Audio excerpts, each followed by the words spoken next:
Hello everybody, and welcome back to Space Engine. I hope this records correctly. For some reason, OBS is having issues with Space Engine, but I'll fix that later. Anyways, yeah, we're back at it. Actually going off on the problems I recorded yesterday, this video, and the audio recorded, but the entire video was just the frozen menu screen and not the actual video. No idea why. I tested it out now, and whenever I turn it on, the recording was about like 2 seconds of black screen before it starts recording, so I don't know. OBS is having problems, but I'll fix that. Anyways, locations to go. There was one location I was asked to go, which I couldn't go to because Space Engine had told me it didn't exist. It was apparently a Earth-like planet with rings, like a super Earth. But for some reason, Space Engine told me it doesn't exist, and I have no idea why. I have tried. Well, okay, I tried a number of things, and apparently I am in the beta branch, so I don't know if that's a cause or effect. I don't know. Either way, but this was one place I was to go. It's a diffuse type nebula, which it does actually look very nice. I'm actually quite fond of it. Imagine living in a diffuse nebula like this. You know how cool that would be? Yeah. Now there was some planets with life. No, actually, no, there weren't life in here because this is an emission. Well, it's a probably a supernova remnant and a turned stellar nursery. So I wouldn't assume you'd find life in here, but who knows? Maybe not life like us. Maybe some of that plasma-based life that's theorized might exist. That'd be kind of cool. But I don't know if those conditions exist in nature. Well, actually, they probably do.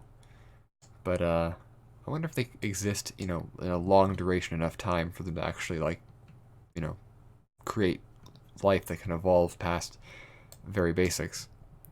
But I am unsure. Carrying on. My goodness, it's trying here. I'm mildly sick, which is strange for me because I feel ill a lot, but that's usually just because my body's broken. But I actually think I have a cold or something because my throat's been sore for like a week. But it's also like my left ear, and my left ear is just problematic, so it might be an ear infection. I don't know. It's been getting better, not worse, so I'm okay with just letting it go. But yeah, because I usually if I start getting actually infection sick, I tend to go see a doctor as soon as possible to make sure that it isn't anything bad. But this time it seems pretty docile. Alright, a warm arid terra with life. Let's have a look, see what kind of life we're talking about. Organic multicellular. Aerial, and it's abiogenic. There's no hydrosphere? Wait a minute. No, there is an there should be. Doesn't say that. Atmosphere. Mostly carbon dioxide, a lot of water vapor, nitrogen, carbon dioxide, sulfur dioxide, carbon monoxide, neon, argon, and krypton. Always a fun. I'm always finding incredibly small amounts of krypton. It seems to be very common. Oh well. Atmospheric pressure. That's not too bad at all. That's just a little bit bigger than, or a little bit stronger than Earth's. It's almost twice as much, but that's still pretty reasonable. It has kind of a nice tinge to it. Maybe yellow, maybe green, turquoise. I don't know. We all know how I feel about color. It's so strange down here. It froze the program. It's kind of like me have a green screen and it glitches out. That's kind of what this looks like. You watch as this crashes the game completely. No, we're good. Actually, I haven't had a good crash on this computer in a long time. I think the last game to crash was it StarCraft? No. It was something. We were playing something. I was playing with friends, and it happened. The game just up and killed itself. Uh,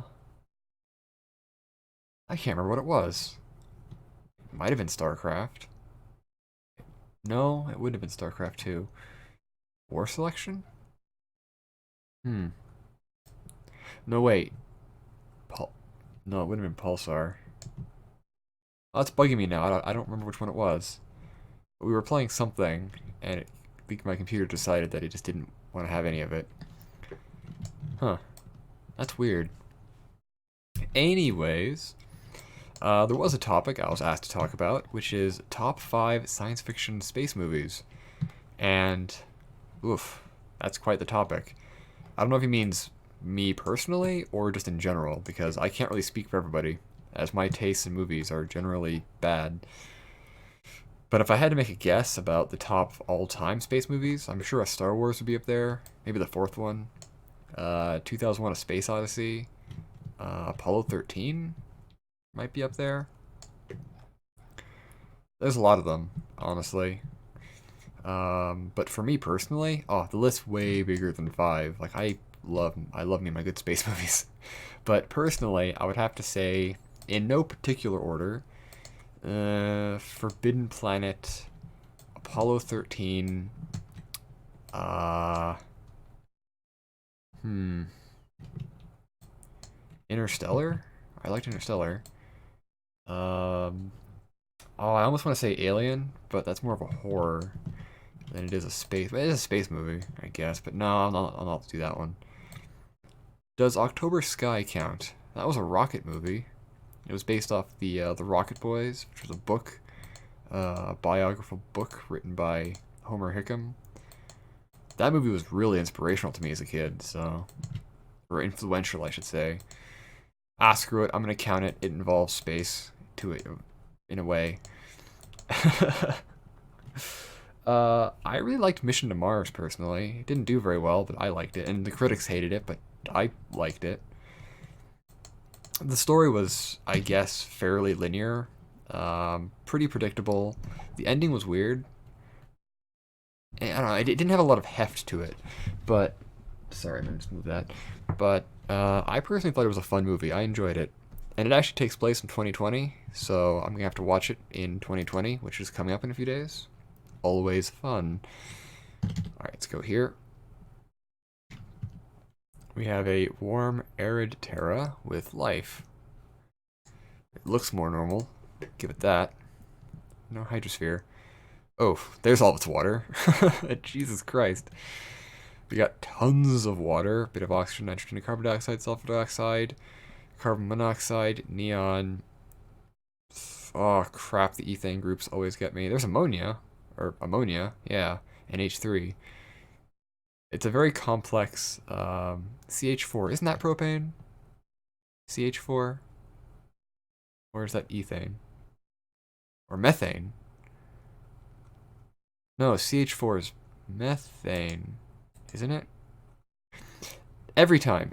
You think I'd know, but no, I really did not do well in organic chemistry. I need to actually redo that, but whatever. Point is, it's a very wet atmosphere. Not very thin. Interesting. Other space movies. Well, I really like Day the Earth Stood Still, the original one, not the remake with Keanu Reeves. No offense to Keanu Reeves. It was a really good movie. Like, it was implied that Klaatu came from either Venus or Mars. Probably Venus, because, well, whenever you had a stranger in old movies like that, it was usually Venus. Mars, you got weird, crazy aliens, but Venus, you always got the just random people. In fact, I have a movie on my book, on my movie collection, called Stranger from Venus, and it's the weirdest movie because it starts out with some guy sitting in like a diner, and they say, "Who are you?" And he just literally, unironically says, "I'm a stranger from Venus," and it's like that's some premium writing right there. All I remember about the movie is him saying that, and his fingerprint looked really weird, and that's literally it. It was very unmemorable to me. Other movies that I enjoyed, First Spaceship on Venus. That one's a good one. You're gonna see a lot of Venus-based movies here. But that was a really good one. It was a German science fiction, incredibly anti-war, anti-nuclear. It was made shortly after World War II, so you can kind of get what they were coming from. But basically, an international crew of astronauts from Germany, America, Japan, Russia, well, at the time the Soviets, they go to Venus because they find this recording device, like this little spool of a recording device. Oh, look at that! Well, it was from the Tunguska event. That was basically a spaceship that exploded, and they found this recording, and they were like, "Oh, it came from Venus." So they want to go to Venus to meet whoever was there. And when they get to Venus, there's so much radioactive interference that they can't communicate with Earth, and they find out that the surface of Venus is this bombed-out radioactive wasteland, because it's completely uninhabitable and polluted from radioactivity. And so they're chugging along, and they eventually find the ruins of a destroyed city. And it turns out that after decoding more of the spool, the Venusians were going to, they built a massive nuclear radiation projector, and they were going to irradiate Earth to kill off everybody so they could invade and, take over Earth. But their technology got away from them, and their radiation projector thingy basically exploded and did like a global nuclear explosion and just destroyed all of Venus. And it's kind of a depressing movie in that sense. And mildly disturbing because it also is like one of the few movies I've noticed that actually shows nuclear shadows. Which is something that, in all the movies that involve nuclear bombs, nuclear shadows aren't very commonly referenced when they're like the most chilling aspect of a nuclear bomb. Because a nuclear shadow is basically an imprint burned onto a surface after a nuclear flash, usually from something that was sitting on the floor, or something that was in the way, or even people. Like after Hiroshima and Nagasaki, there were imprints of people, like their shoe prints on the ground, or just their bodies against the walls, where the person was completely like carbonized and vaporized, but their shadows remained. It's all very disturbing. But as they're chugging through this alien city, which is totally not a miniature, you can see on the wall there's shadows of weird biped creatures, and the Japanese botanist, she makes the comment where it's like, they suffered a massive nuclear catastrophe and only their shadows remain. It's like, ugh, that's spooky. Anyways, some bullshit happens. This guy named Brinkman, Brinkman, he keeps screwing up, and they accidentally turn on the radiation projector, and then some bad stuff happens, and more bad stuff happens. One of the Japanese guys dies. Brinkman gets shot into space and dies. The black guy gets left behind because they can't keep the ship on the ground, and he presumably dies. The little robot they brought with them, I think, dies too. A lot of people die. It's kind of unfortunate. But that was a funny movie. Very low, well, not funny, but very low budget, but very fun. Another one I really liked was Voyage, the Prehistoric Planet, which was a American dub of a Soviet science fiction called Planet Burr, or Planet of Storms. And it's also, people go to Venus, because why not? And it's actually a joint American-Soviet mission to Venus, which was actually kind of fun, because usually, at the time, American science fiction movies were always like, America #1, let's go shoot some commies. Whereas Soviet science fiction, Soviet filmmakers were a bit more hopeful because they frequently had stuff where you had like Americans and Soviets working together in space instead of being adversarial. But anyways, they go to Venus. The movie opens with there's 3 ships going to Venus, and right after the narrator's done talking, one of the 3 ships gets hit by an asteroid, boom, destroyed. And you're just like, that's quite the opener. And they decide, screw it, let's keep going. So one of the ship lands on Venus, the other one stays in orbit. And what they find on Venus is a swampy, prehistoric-esque planet covered in exotic plant life and weird animals. They wander around for a bit. They encounter a dinosaur, and they steal a blood sample from it and laugh at it and run away. These little creatures that look like mini Godzillas attack them, and they pull out their pistols and shoot them because, well, they started it. The other ship then decides to land despite orders, and they have a robot with them, and the robot comes with them, and the robot is fairly useless. I mean, they use him as like a utility, so like he like pulls on a rope or he whatever, and then at one point there's a lava flow, and the robot sacrifices itself so they can get out, but it wasn't because the robot wanted to, it was because they told it to. So the robot then, I'm not even gonna say it dies, 'cause it wasn't even alive. It was just more, it was more like if you had like an Amazon Alexa with you, honestly. Like they even ask it to play music and it plays music. So it's like literally just this walking Amazon Alexa that they then trash in a lava flow. Anyways, moving along, they then come to the sea and they have their little floaty car, and they take the car underwater because they were attacked by this pterodactyl creature, which in no way was made of paper mache. And under the water, they find ruins of an ancient city, and they're like, well, that's kind of cool. And one of the astronauts has a rock in his pocket, which he found when they first landed, and he keeps thinking there's something in it, but he doesn't know, so he just has it with him. And then they're like, oh, we have to leave because the weather's getting really bad, so it's raining, and water starts washing out from underneath the planet, or from underneath the legs of the rocket, so they're frantically trying to get stuff ready. And Buddy there goes out to open up a box because he has to close a line or something, and he uses the rock to bash open the lock, which breaks open the rock. And then, he does what he's doing, and he looks down at the rock, and he realized that when it broke open, it revealed a mask? Not a mask, more like a statuette of a face, of a woman's face with a weird kind of, I don't know if it was a hat or if her head just looked strange, but either way, it was a woman's face, and it was clearly artificial. Because this entire time, his buddies have been making fun of him, because he keeps thinking he hears a woman singing, or not singing, but like saying or doing something, and nobody else hears it. And he also thinks that there's, people still on Venus because they found the ruins. But then he, after he finds that, he's like, hey, look at that, there are people here. We have to stay. We have to find them. We can't leave now. But they drag him on board and they take off because screw what he wants.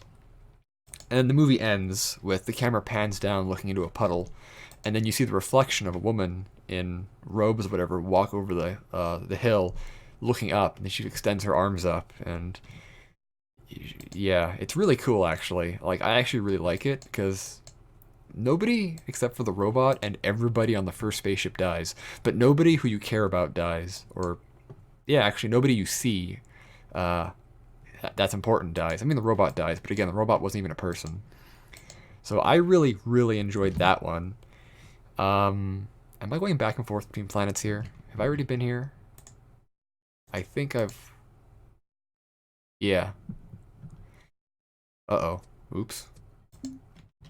No. Hope that doesn't screw up my, recording. Even if it does, I'm still going to be, uploading this because it's the second time I've done this. But anyways, that's a really good movie. I love my classic science fictions, I tell you. They're really, really good. The original War of the Worlds, I'm going to constitute that as a space movie, even though it isn't really, but that one's pretty good. Contact? Oh, I liked Contact. Not everyone did. That one's kind of questionable, but again, I enjoyed it. The music's great. I would actually listen to the music when I go doing astronomy stuff. Highly recommend. Ooh, got binary pairs. But what are other space movies? There's just so many I like. There's ones that I hate. There's a lot that I like. Wow, I tried. Those words just completely train wrecked out of my face. I slur words sometimes. I talk too fast and I stutter. It's awful. But I'm looking at my bookshelf right now. I have a lot of stuff, but I'm not. Stargate, I guess, is a space movie I really enjoyed. But for sure, anyways, Forbidden Planet's my favorite space movie. I'd have to say out of that huge list. Forbidden Planet, if you haven't seen it, you're missing out. It's great. It stars Leslie Nielsen as a young man in a serious role, which is hilarious because Leslie Nielsen's a comedy actor. But it's really, really good. And the story is... Oh, I crashed. The story is... It's The Tempest by Shakespeare, technically. They don't speak Shakespearean. Like, it isn't supposed to be a Tempest like adaptation. It's just the story is loosely based off The Tempest, but it's still very much its own story. where you have the space cruiser C-57D, and it's going out to Altair 4 to check up on a landing party that landed there, and bad things happened, and they have to. It takes them a year to get out there because their hyperdrive is great, but not that great. And when they arrive, they find the buddy there, and the scientist there, and his daughter, and their daughter is clueless because she's only grown up with just her father and nobody else. So the crew, of course, being a bunch of hard-up men with no boundaries from the 50s, kept on taking advantage of her. The captain wasn't happy about that because basically she kissed everybody on the ship because, well, she didn't think that it was no big deal. Anyways, Doctor there discovers there's creatures that used to live on Altair 4, and they had this huge machinery stuff and these ruins. And oh, there we go. And it's kind of a mystery, a bit of a psychological mystery. It's really good. I highly recommend it. And the ship in it, the C-57D, is my favorite starship ever. It's very simple, but I love it. And I actually have blueprints of it, which I made a video a while back of me showing the blueprints of the C-57D, so check that out too. So yeah, I'd have to say Forbidden Planet, Apollo 13, October Sky, Day of the Year Stood Still, Interstellar, maybe Sunshine. That was also a good one. But yeah, so those are my top 5, I'll say. Those last 5, plus an additional 6 if you count Sunshine, maybe. I love Sunshine too, but for sure those 5. Those are my top. We're up to 21 minutes, so I'm gonna have to leave it off there. Thank you all for watching. I hope you enjoyed. This is gonna be a little bit long because I have a bit of an update announcement stuff going on here. But I recently got Elite Dangerous and the expansion pack that allows you to land on planets. So I've been playing that with some friends recently, and I might do videos of that as well because it's actually a lot of fun to fly. It's like No Man's Sky, but way better. Well, I'm sure everyone who watches this knows Elite Dangerous, so that's a thing. And also, I ordered a Oculus Rift S recently. Now, I've been meaning to get a VR headset for game development stuff because I want to make therapy programs for people suffering from situational-based anxieties and phobias. So I finally got around to ordering one because I've been waiting since 2013, and at the time I had the ability to get the Oculus development kit, like the first one, but I decided against it because, I'm not going to. I was like, no, it's really bad right now. I'll just wait for it to get cheaper and better. And finally, we've gotten to a point where the Oculus Rift S and the Oculus Quest are coming out, which are fantastic headsets. And I decided to go with the Rift S because although I love the Quest, and I love the specs on the Quest, it's it has slightly better resolution and better colors, like brighter whites and darker blacks.